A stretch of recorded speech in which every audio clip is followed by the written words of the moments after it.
At dadating yung araw na maiiyak ka na lang, hindi dahil sa sakit o sa hirap, kundi dahil sinagot na ni God lahat ng prayers mo.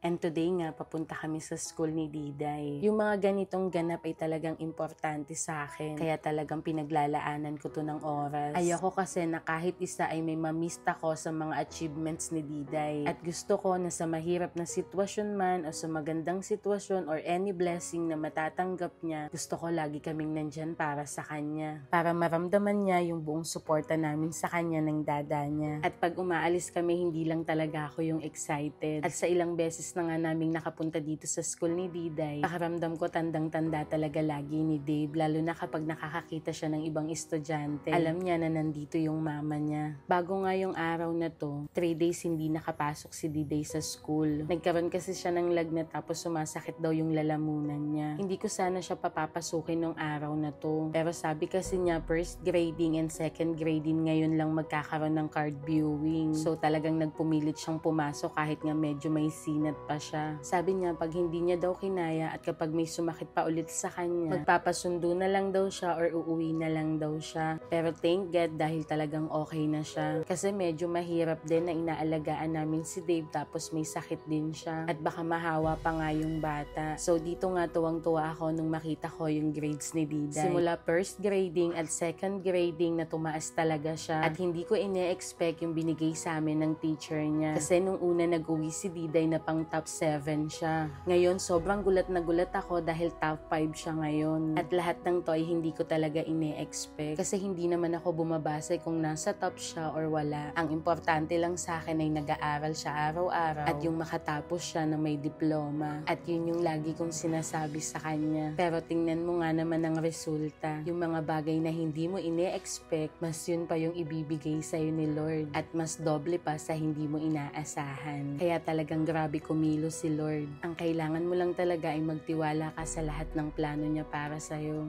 At sabi nga ni Lord, gagawin kitang masaya.